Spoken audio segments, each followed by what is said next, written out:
Doctrina Profunda. Hablando de temas específicos y de difícil comprensión en la Escritura. Analizando textos con herramientas más precisas y esclarecedoras.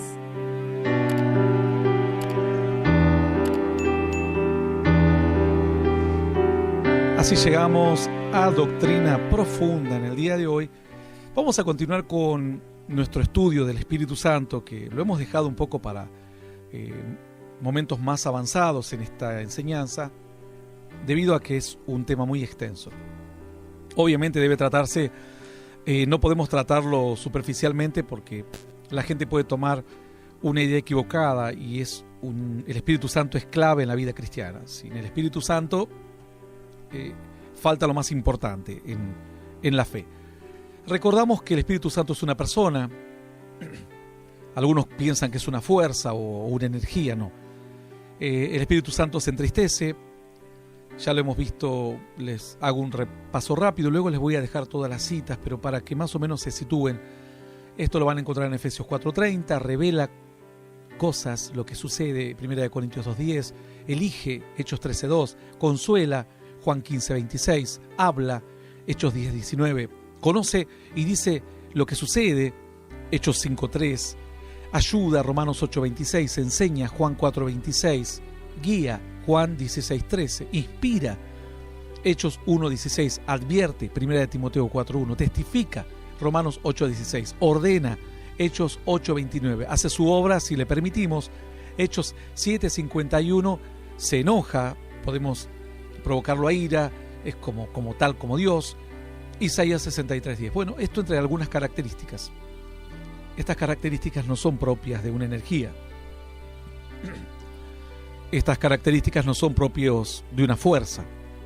Solo esto lo puede hacer una persona. A veces es muy difícil de entender esto para algunas creencias que no son cristianas, porque ellos consideran que el Espíritu Santo es como la parte activa de Dios, como una fuerza activa nada más, como una energía.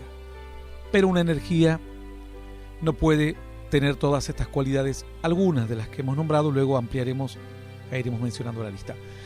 Decíamos que en el último o en el primer bloque de esta enseñanza, un par de programas atrás, que el Espíritu Santo aparece creando, es la parte de Dios que crea. Si quieren algunas descripciones les recomiendo que vayan a la parte 1, esta es la parte 2. Creando sobre la faz de las aguas, moviéndose en la faz de las aguas. Y luego vemos el primer derramamiento del Espíritu Santo, cosa que sorprende para muchos, porque muchos creen que el derramamiento ocurrió en Pentecostés y que el Espíritu Santo aparece solamente en Pentecostés. Ahora, la pregunta sería, ¿quién inspiró a los profetas? Si el Espíritu Santo solo aparece en Pentecostés, ¿quién hizo tantas obras en la antigüedad? Bueno, el Espíritu Santo es la parte que actúa en la tierra. Dios actúa a través de su Espíritu, del Espíritu Santo. Esto lo hemos visto con Moisés, pueden leerlo en números 11:24, 11:26 y 24:1. Ahí hemos basado nuestro desarrollo en la primera parte. Vamos a la segunda parte. Lo último que quedamos es Moisés hablando acerca de este derramamiento, sobre los 70 hombres que iban a hacerse cargo de la tarea también y ayudar en cierta forma a Moisés a llevar adelante la carga. Pero obviamente que Moisés y su generación pasan. Después aparecen otros hombres de fe. Y vemos que el Espíritu Santo luego actúa, al igual que como actuó con aquel joven llamado Josué, sigue actuando con jueces. Para que entiendan los que escuchan por primera vez, hay una etapa en la vida del pueblo de Dios. La gente conoce mucho el tema del pueblo judío saliendo de Egipto porque se hicieron películas, enseñanza de niños, etc. Después de Moisés muere en el desierto, entrando casi a la tierra prometida, y Dios le dice que no va a entrar por cuanto no lo honró en Horeb, cuando brotaron las aguas de la roca, pero sí le permite verla. Sube al monte Nebo, mira y ahí muere, y Dios se lleva el cuerpo, el ángel disputa el cuerpo con Satanás y Dios se queda con el cuerpo, lo que le puede permitir volver a la tierra otra vez. Después de esto, Josué entra a tierra prometida, destruye Jericó. La historia de Jericó es muy conocida, pero en definitiva hay muchas luchas, se asienta cada tribu en su lugar y se destruyen 31 reyes. Después de que cada uno se asienta, Josué se junta ante el pueblo y les dice: si a ustedes les parece bien servir a Dios, háganlo, y si no, sirvan a los dioses que sirvieron vuestros padres cuando estuvieron del otro lado del río, es decir, cuando vivieron en rebeldía antes de entrar a la tierra prometida.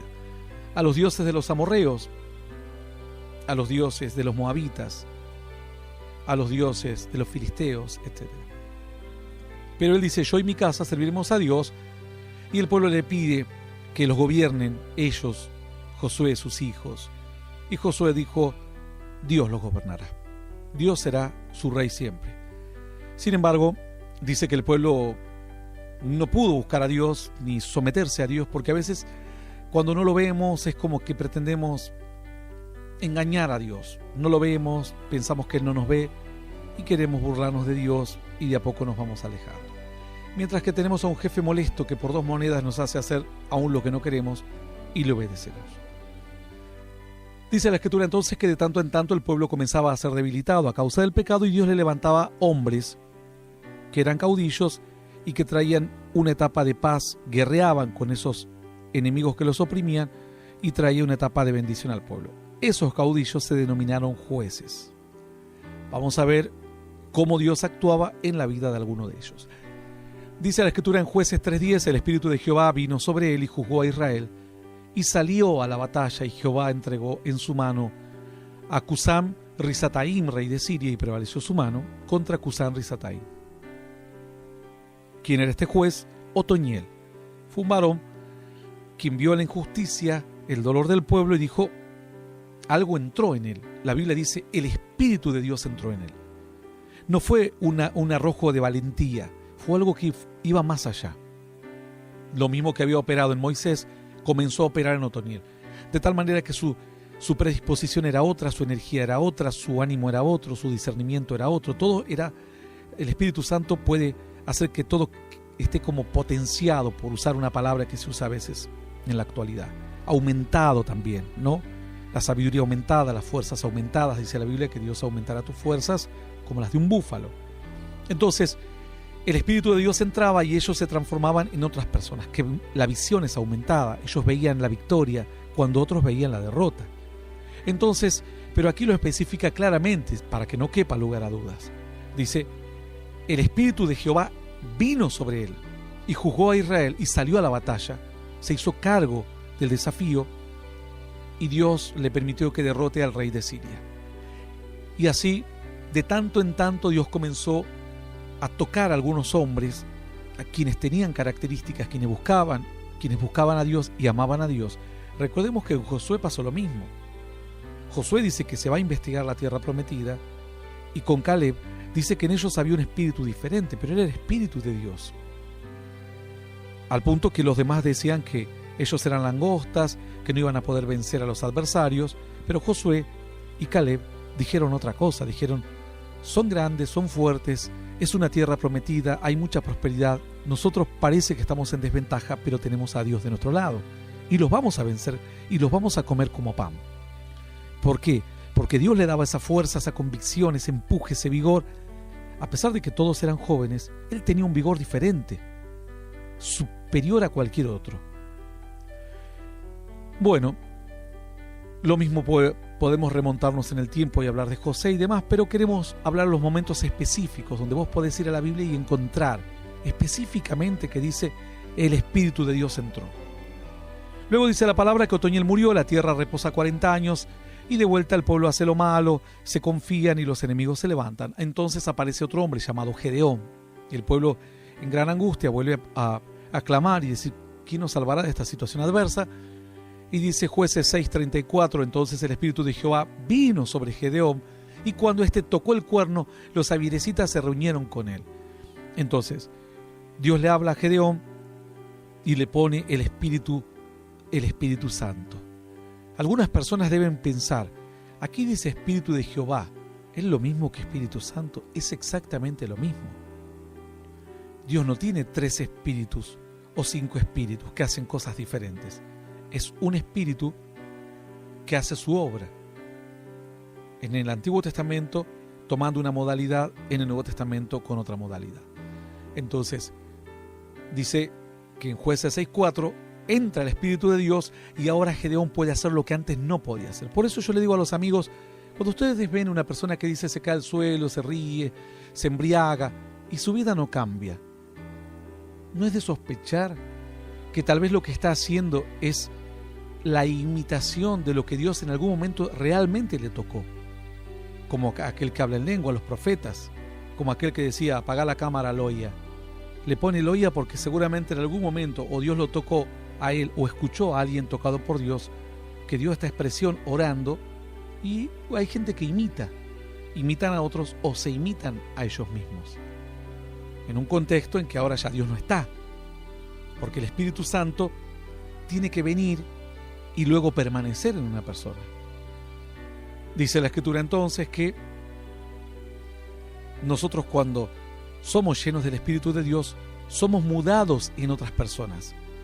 Por eso la gente no entiende doctrina bíblica y son engañados tan fácilmente, hasta por niños, jóvenes, gente carnal que entra a la iglesia por primera vez, se cae al piso, parece que está borracha del Espíritu. Bueno, el primer día yo podría dudar, porque digo, bueno, Dios derramará su Espíritu sobre toda carne. Pasan 3 semanas, pero la persona no cambia. Todavía sigue lidiando con vicios del cigarrillo, pornografía. ¿Qué espíritu es eso? Eso no es ningún Espíritu Santo. Quizás la primera vez Dios lo tocó y Dios después le dijo, bueno, te di una ayuda, ahora vencé. Y él no quiso vencer. Entonces luego el Espíritu Santo lo abandona, porque es Espíritu Santo. No lo podés llevar a la pornografía, al Espíritu Santo. Es santo.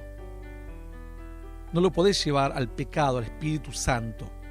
Vos que decís, yo hablo en lengua, ando en el casino. Deja de mentirte, por favor. No seas hereje, no seas Satanás. Vas a llevar maldición a tu casa. Andá a Dios, decirle, Señor, perdóname lo que estoy haciendo. Todo lo que me bendijiste un día, que vuelva a mi vida y que lo conserve en mi corazón. Pero es el Espíritu Santo. Entonces, cuando el Espíritu Santo viene a tu vida, te fortalece, te hace vencer lo que antes no podías vencer. Ahí dice que el Espíritu te traerá convicción de pecado, de justicia y de juicio. Si el Espíritu te trae convicción de pecado, vos cuando vas a fumar, el Espíritu te dice, mirá, que vas a hacer un grave error. Y vos querés fumar y el Espíritu te vuelve a avisar. Y si fumaste por debilidad, te vuelve a atormentar. Y te da 1, 2, 3 oportunidades, sabe Dios, y después directamente te abandona. No pueden convivir. Lo tenés intoxicado dentro de tu vida. Ya no te engañes más. ¿Quién te mintió esto? Que vos tenés el Espíritu Santo lleno de tabaco adentro de tu vida. Esto es una mentira. Y el Espíritu es santo. Entonces dice la Escritura, vos fíjate cómo se refleja esto en los jueces. Por eso me detuve en Jueces. Parece algo insignificante. Uno dice, yo lo leí varias veces, pero presta atención. El Espíritu de Jehová vino sobre Gedeón y empezó a tocar el cuerno y los abiezritas se reunieron en él. Y entonces dice que Gedeón salió a la batalla y venció. Sale Gedeón contra los de Madián y vence. Se arriesga. El Espíritu Santo lo empuja, le da una valentía que de otra manera no lo tendrían otras personas. Comienzan a tener fortaleza que de otra manera no lo tendrían. Jueces 11:29. También después muere Gedeón, obviamente. La tierra reposa 40 años y de repente vuelven a hacer lo malo. Y el pueblo dice, nos acordábamos que hubo un Jefté, nos acordamos de un Otoniel, y nuestros padres nos contaron de Josué y nos contaron de Moisés, y ahora estamos aquí a la deriva, dice la Escritura, Jueces 11:29. Y el Espíritu de Jehová vino sobre Jefté, y pasó por Galad y Manasés, y de allí pasó a Mizpa de Galad, y de Mizpa de Galad pasó a los hijos de Amón. Dice que el Espíritu vino y empezó a tener esa fortaleza, y salió a atacar a los enemigos y los venció. Siempre que el Espíritu de Dios vino, vencía a los adversarios. Siempre. ¿Casualidad? No hay ninguna casualidad, Jueces 13:24. Hubo una mujer que dio a luz un hijo, dice la Escritura, y le puso por nombre Sansón. Y el niño creció y Jehová lo bendijo, y el Espíritu de Jehová comenzó a manifestarse en él en los campamentos de Dan entre Sora y Estaol. Dice Jueces 14:6, y el Espíritu de Jehová vino sobre Sansón, quien despedazó al león como quien despedaza un cabrito sin tener nada en su mano, y no declaró nada ni a su padre ni a su madre lo que había hecho. Vos fíjate que en Sansón comienza a andar esto. Sansón nos va mostrando más fielmente el obrar de Dios en aquellos días. ¿Qué dice? Jueces 13:24. El niño creció y Jehová lo bendijo, y el Espíritu de Jehová comenzó a manifestarse en él en los campamentos de Dan entre Sora y Estaol. Comenzó a manifestarse. Ahora, cuando vos lees la historia de Sansón, te das cuenta que el Espíritu de Dios no estaba permanentemente en él. Porque luego va, toma una mujer ramera, etc. Y dice que eran cuestiones que Dios permitía esto porque iba a crear ocasión para ir a enfrentar a los filisteos. Pero el Espíritu venía y visitaba. En algunos casos visitaba y en otros reposaba. Por ejemplo, en Moisés reposaba el Espíritu de Dios. En José reposaba el Espíritu de Dios. Dice la Escritura que Faraón, cuando José interpreta los sueños, José les dice, bueno, van a venir tiempos de escasez, ¿por qué no ahorran, guardan, acopian comida en los graneros para que cuando vengan los tiempos de las vacas flacas, entonces puedan tener sustento, mientras que en todo el mundo haya hambre, ustedes van a estar prosperados? Y dice que le dijo José, ponga pues un varón sabio, un varón prudente a cargo de esta tarea. Y dice que Faraón comenzó a preguntar y dijo, ¿quién podrá ser? Y dijo, ¿quién más puede ser sino este mismo joven sobre quien reposa la sabiduría y el Espíritu de Dios, el don de Dios, la gracia de Dios? Ellos obviamente no hablaban en términos de Espíritu de Dios. Nosotros sabemos que la gracia, el discernimiento, la interpretación de sueños, la sabiduría, no es algo que uno lo encuentra tirado en la vereda. Viene de parte de Dios. Entonces José, sobre él reposaba el Espíritu de Dios. ¿Por qué lo podemos afirmar? Porque, por ejemplo, contrario a Sansón, José, cuando la esposa de Potifar quiere abusar de él, acostarse con él, dice que él sale huyendo, tirando las ropas, porque se rehúsa a ofender a Dios. Quiere decir que el Espíritu le estaba trayendo convicción de pecado. No hagas esto, no lo hagas. Sobre él reposaba el Espíritu de Dios. En Sansón era una cuestión más intermitente. Es decir, Dios lo tomaba y él iba y hacía una obra. Y luego él seguía haciendo su vida según la visión que él tenía. Dice Jueces 14:6, si el Espíritu de Jehová vino sobre Sansón. Si ya estaba, ¿por qué vino? ¿Quién despedazó al león? Bueno, esto ya lo hemos leído como un cabrito. Jueces 14:19.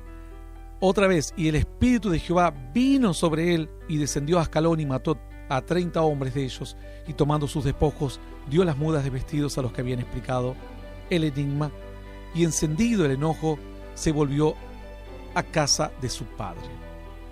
Jueces 15:14.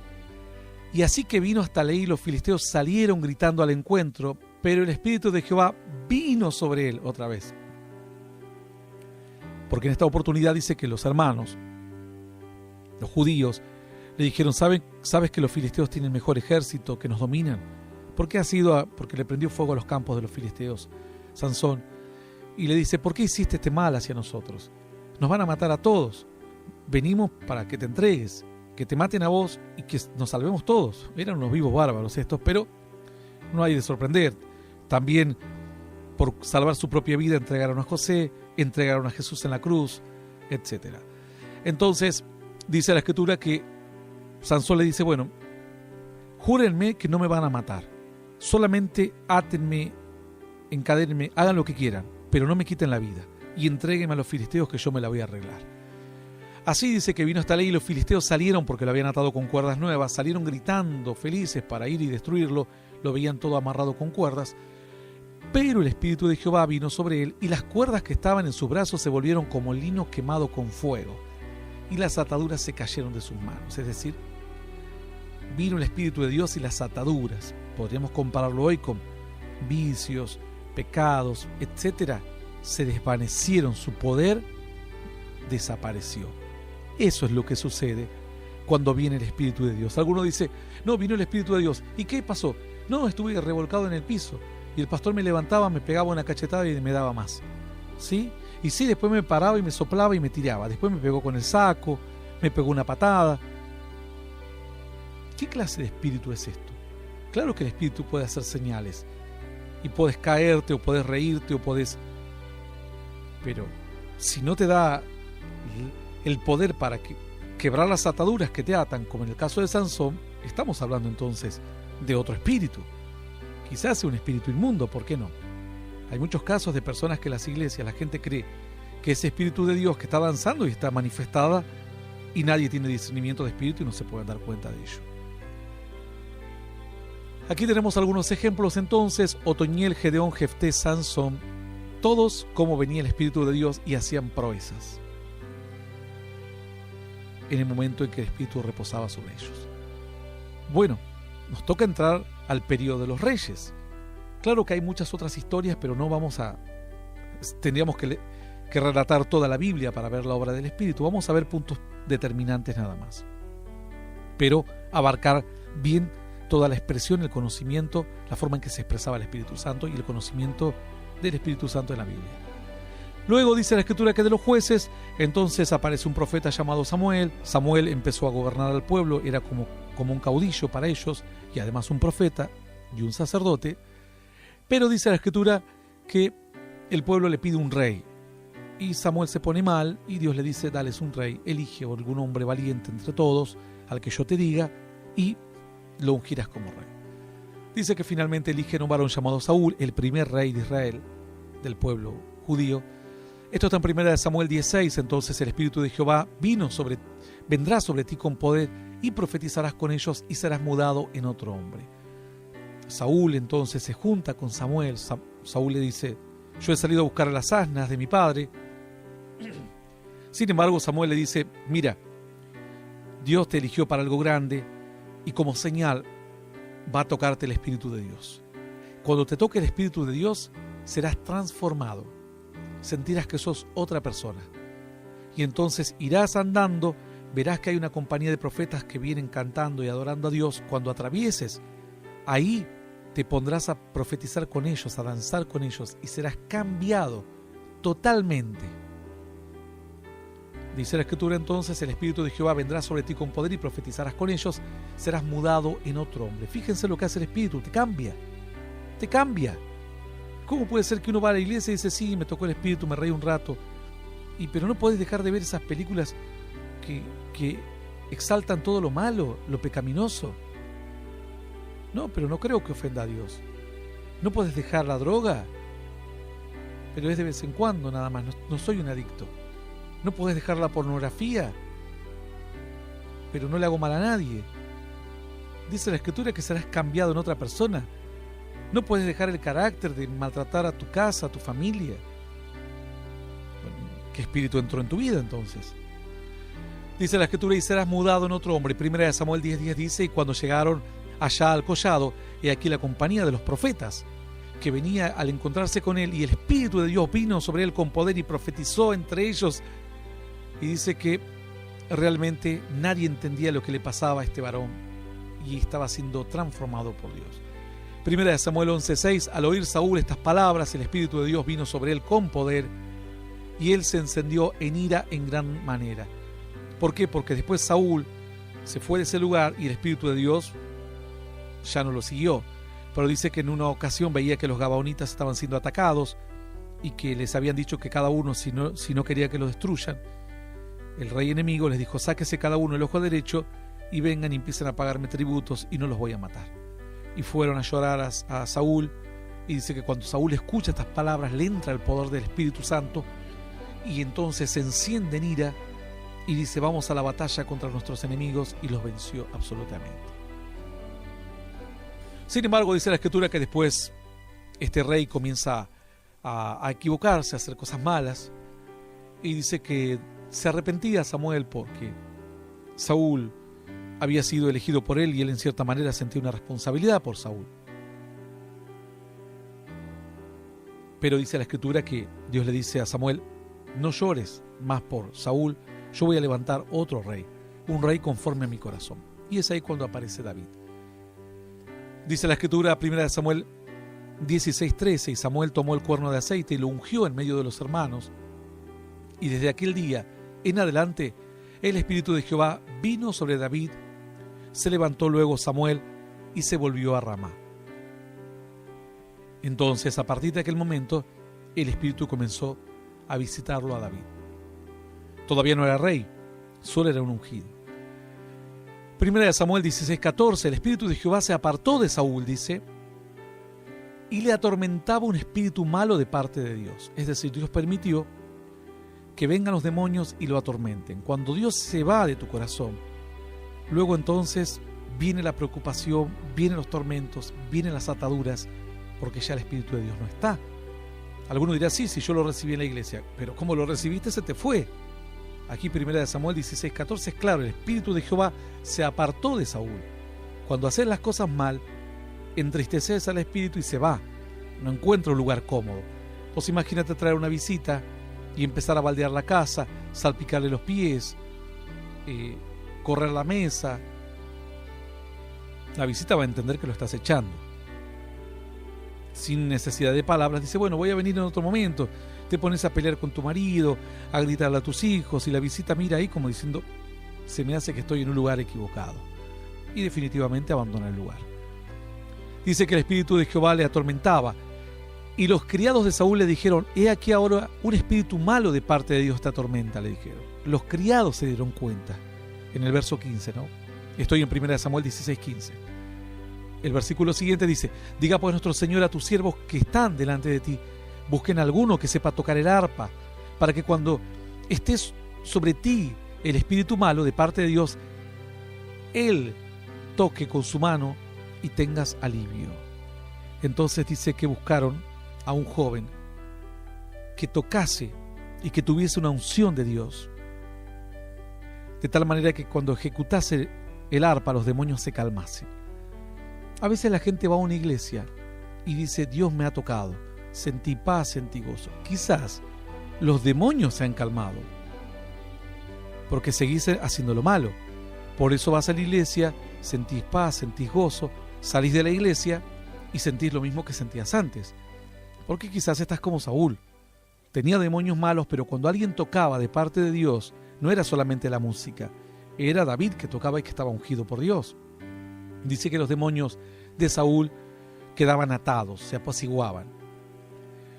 Dice la Escritura, 1 Samuel 16:23, continúa diciendo, y cuando el espíritu malo de parte de Dios venía sobre Saúl, David tocaba el arpa y tocaba con su mano y Saúl tenía alivio y estaba mejor.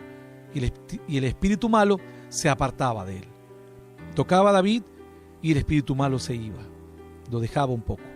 Se iba David a su casa o a hacer algo y el espíritu malo entraba otra vez.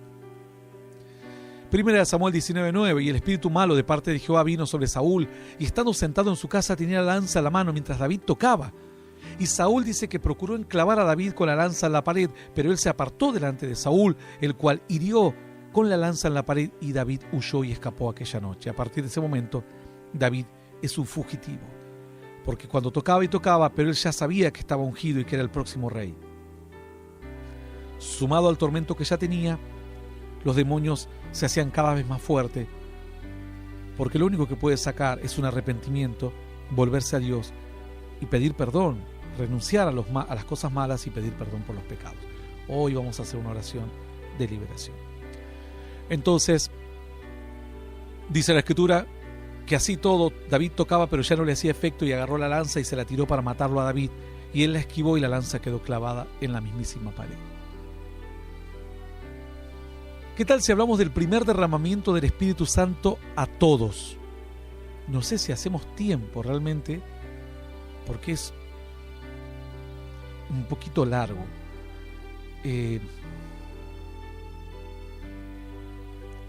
Esto es algo tremendo de Dios.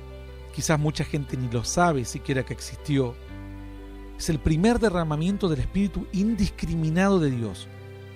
Bueno, malo, gente que buscaba, gente que no buscaba, todos, sin mirar a lo que a veces pasa en una congregación.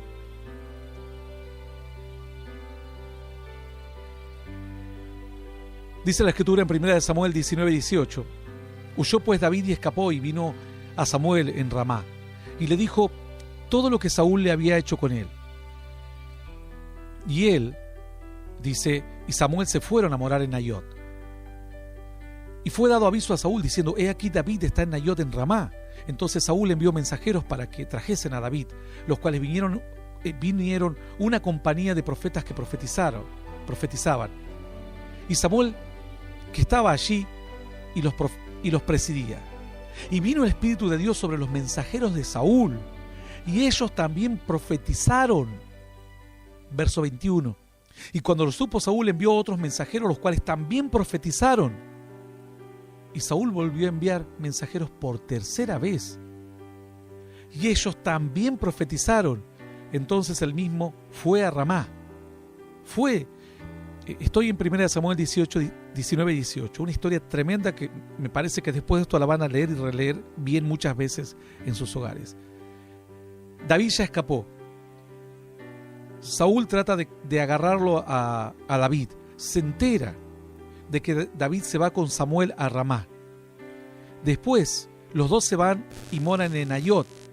David le dieron aviso a Saúl que David estaba allí en Nayot con Saúl en Ramá, y dice que Saúl envía mensajeros para que lo traigan a David como sea. Cuando los mensajeros llegan, dice que había una compañía de profetas, de hombres de Dios que adoraban, alababan. Tengan en cuenta que aquí la palabra profetizar no necesariamente daban profecías como ustedes lo escuchan. Esto es glorificar a Dios, declarar verdades de Dios. Esto no es la profecía como algunos, por eso algunos se aprovechan de esto y creen que profetizar es decir Dios te ama. Eso no es profetizar. Claro que la Biblia se menciona así como profetizar, pero luego cuando se revelan los dones del Espíritu, se habla de que la profecía tiene otras características diversas a una mera declaración de verdades bíblicas. Ellos estaban haciendo declaración, agradecimiento, era como una alabanza, como si fuese una alabanza con prédica y con declaraciones del corazón. Dios es grande, Dios te alabo. No necesariamente eran canciones, era como una alabanza, declaraciones, contando historias. Señor, así como venciste a los carros, te adoro. Lloraban, adoraban, gritaban, lo que querían hacer lo hacían, y de a poco, entre que ellos adoraban, el Espíritu de Dios entraba en ellos y ellos sentían la gloria de Dios y adoraban más y declaraban más la grandeza de Dios. Cuando vienen los mensajeros, todos estos profetas adoraban a Dios, esta gente de fe, y dice que ellos también comienzan a decir: oh Dios grande, tiran las espadas, los escudos, Señor, tú eres el Dios de nuestros padres que nos has librado. Saúl se preocupa porque no vinieron los primeros mensajeros que envía a los segundos. Cuando manda a los segundos mensajeros, dice que de repente entran a ese lugar y ven que estaban David, Samuel, la gente que lo ayudaba, los profetas adorando, cantando, glorificando a Dios, declarando verdades, contando historias maravillosas de Dios. Los primeros mensajeros todos sacados su capa, su escudo, su armamento tirado por ahí, glorificando a Dios. Y estos dice que también glorificaron a Dios. No podían contener las ganas de glorificar y de alabar a Dios. Mientras en el palacio Saúl esperaba, dijo: ¿qué pasó? Vino alguien y le dijo: ¿qué pasó? Los primeros llegaron a Nayot en Ramá, se pusieron a profetizar con los profetas, danzando, se sacaron sus ropas de guerreros, todos revolearon por un lado, espada, escudo, están glorificando. Y los segundos hicieron exactamente lo mismo. Manda a los terceros. Imagínate las amenazas que le tendría que haber dado. Más vale que vengan y que me digan, que vayan a decirle a los primeros que vengan y a los segundos que vengan, porque si no los voy a matar a todos. Saúl, no nos olvidemos, estaba atormentado por un demonio, por un espíritu malo. Ya quería ver sangre por algún lado. Van los terceros. Esto lo relata en 1 Samuel 19:21. Y cuando lo supo Saúl, envió otros mensajeros, de los cuales también profetizaron. Y Saúl volvió a enviar mensajeros por tercera vez. Y ellos también profetizaron, tiraron todo, glorificaban. ¿Y ahora qué pasa? Verso 22. ¿Qué haría Saúl entonces?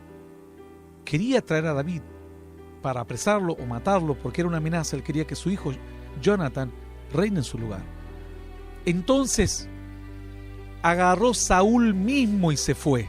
Dijo: sí, ahora voy a ir a hacer yo lo que tengo que hacer como rey. Imagino que no fue solo, fue con un cortejo importante. Verso 22, entonces él mismo fue a Ramá, y llegando al gran pozo que está en Secú, preguntó diciendo, ¿dónde está Samuel y David? Y él respondió, he aquí, están en Nayot en Ramá. Verso 23, y fue a Nayot en Ramá, y también vino sobre él el Espíritu de Dios, y siguió andando, profetizando hasta que llegó a Nayot en Ramá, y él también se despojó de sus vestidos, profetizó igualmente delante de Samuel, y estuvo desnudo todo aquel día y toda aquella noche. De aquí se dijo, ¿también Saúl entre los profetas? ¡Qué tremendo! En el camino lo tomó Dios. En el camino le vinieron una convicción de pecado. Señor, gracias, ¿qué estoy haciendo? Señor, tú eres el Dios de los cielos. Señor, tú eres el Dios de mis padres. Tú eres el Dios que nos rescató. Tú eres el Dios de Abraham. Cuando llegó a Nayot ya estaba, pero tirando todo. Tiró sus ropas reales, no le importó corona. Dice que estuvo toda la noche y todo el día. Dice la palabra desnudo aquí. Desnudo no se supone que estuvo desnudo. Habla de que se habrá sacado la parte del torso, que por el calor que ellos danzaban o bailaban o alababan, se tiraban al suelo. Entonces las ropas reales le eran incómodas. Es como para un soldado, ¿no? Se sacó lo que todo su uniforme de soldado, que era molesto para danzar o tirarse de rodillas. Ellos estaban preparados para golpear a otro, no para adorar a Dios. El primer derramamiento del Espíritu Santo a todos, buenos y malos, por la mera presencia de Dios. Es lo que a veces hoy sucede en una congregación, y a la gente no se le enseña y se le dice, mira, lo que has tocado hoy y recibido se te va a ir. Y luego no te acuerdes de lo que has visto hoy para imitar, porque vas a ofender a Dios. Esto se usa en su presencia y se usa bajo estas condiciones. Alguno dirá, ¿cómo es eso? A un policía le dan un arma y le dice, mira, ¿ves esta placa y esta arma? Esta placa vos no la podés sacar cuando te pelees con tu esposa, ¿eh? Vos no podés sacar esta placa cuando el vecino te cortó la enredadera y te tiró la basura a tu patio. Ahí tenés que reclamar como un ciudadano común, que el vecino le hace algo que le molesta. Vos no podés sacar la placa porque vos no estás en servicio. Vos no podés agarrar el arma y apuntarle al vendedor del supermercado que te cobró 4 leches de más. No, el arma te la doy para que la uses en ciertas condiciones. Cuando estés en servicio, mientras estés activo en la fuerza, mientras pases los diferentes test, en algunos casos se hacen incluso psicológicos periódicamente, o test de adicciones también. A la gente en las iglesias no se les enseña que a veces cuando viene el Espíritu Santo toca a todos en general, pero eso luego hay que mantener. ¿Cómo se mantiene? Cambiando el corazón. Desde aquí, la Escritura dice que todos se volvieron después. ¿Lo atrapó Saúl? No. Saúl se volvió, se fue con sus mensajeros contentos, alegres, todo diciendo la verdad. No, rey no lo tenía como un gran cantante, adorador. Agarró, se puso a tocar el salterio, el pandero, el tambor. ¿Cómo saltaba, rey? No, sí, Dios me tocó, qué sé yo. Al otro día, ¿qué pasó ayer? No, Dios nada. Quiero que venga David. Lo de ayer estuvo bien, gloria a Dios, pero quiero que David venga y renuncie a la corona o lo mate, o lo aprese. Lo siguió persiguiendo a David el resto de su vida, Saúl. El toque del Espíritu fue generalizado, y este es el primer derramamiento generalizado del Espíritu Santo. Indiscriminado. Alguno dirá, pero no me contó antes de Moisés. El de Moisés era para personas calificadas y seleccionadas. Es como cuando uno va a una congregación, gente que ya busca a Dios y ora por ellos. Este era personas buenas y malas. Dios los tocó, les dio una oportunidad de sentir el fuego, la gloria. Estaba en ellos después continuar buscando a Dios. Algunos habrán tenido temor. Dice la Escritura que, por ejemplo, Naamán, aquel que vino de Siria, fue sanado por Eliseo de la lepra. Le dijo a Eliseo, mire, mi señor, yo quiero que usted sepa que ahora, desde ahora en adelante, solo voy a reconocer a un Dios. Es al Dios Jehová, al Dios de Israel. No voy a reconocer a ningún otro Dios. Por lo cual, mi señor tenga en cuenta que a veces yo voy a acompañar a mi rey a honrar a sus dioses. Pero cuando yo esté con él, yo no voy a estar honrando a ningún dios ajeno. Desde aquí en adelante, mi único Dios será Jehová, el creador de los cielos y de la tierra. Esa declaración dio este varón. Había recibido un milagro y dijo, yo no me quedo con esto. Este no es el inicio y el final. Esto es solo el comienzo y desde aquí en adelante mi vida y mi casa honraremos a este Dios porque Él es el Todopoderoso. Una relación maravillosa con Dios comenzó aquel día del milagro, pero en muchos de ellos solo fue una experiencia hermosa, maravillosa, pero no pudieron mantenerla como una relación con Dios. En muchas congregaciones hoy, de falsos profetas, la gente a veces va y le pide a Dios y Dios en su misericordia los puede tocar, pero no cambian de vida, por lo cual luego ya les queda un eco, les queda el uso ilegal de una placa, el uso ilegal de un arma. No pueden usarlo porque no están viviendo una vida de comunión y de santidad. Entonces simplemente repiten palabras, imitan lo que hicieron en un momento para tratar de tener otra vez esas mismas experiencias. Pero el Espíritu de Dios cuando llega a una vida, la cambia, te muda en otra persona, te transforma. Dice la Escritura entonces que esta fue una experiencia tremenda, es una experiencia única en todo el Antiguo Testamento. Tan generalizada, 3 grupos enviados. Vamos a ver que la historia es similar luego en Elías, pero en Elías pasa otras cosas. Desciende fuego del cielo y los queman, porque vienen en forma arrogante a pedir y a ejecutar una orden del rey. Sin embargo, aquí estos fueron y entendían que Samuel era un hombre tremendo de Dios y sabían quién era y el poder que tenía y el respaldo de Dios, por lo cual fueron en reverencia y Dios los tocó. Y a Saúl lo tocó directamente en el mismo camino, ni siquiera alcanzó a llegar. Cuando ya llegó lleno del Espíritu Santo. 2 derramamientos del Espíritu generalizados, uno con Moisés y los 70, hombres seleccionados, hombres específicos, elegidos por Dios, y aquí generalizado todos los mensajeros que envió, los 3 grupos de mensajeros tocados por Dios y el mismísimo Saúl tocado por Dios. Pero después de que se fueron del entorno de Samuel y de David, porque no era incluso ni siquiera era Nayot o Ramá, era la unción y la bendición que se había derramado allí, Dios respaldando a su siervo Samuel. Seguiremos en este viaje, en esta travesía, de ir entendiendo qué es el Espíritu Santo y cómo operó. Hay gente que dice, yo creía que el Espíritu era de Pentecostés. No. Ahora estamos conociendo el verdadero Espíritu de Dios y todo su obrar desde los comienzos. Continuaremos, por supuesto, en la tercera parte de nuestra doctrina profunda en esta enseñanza del Espíritu Santo de Dios.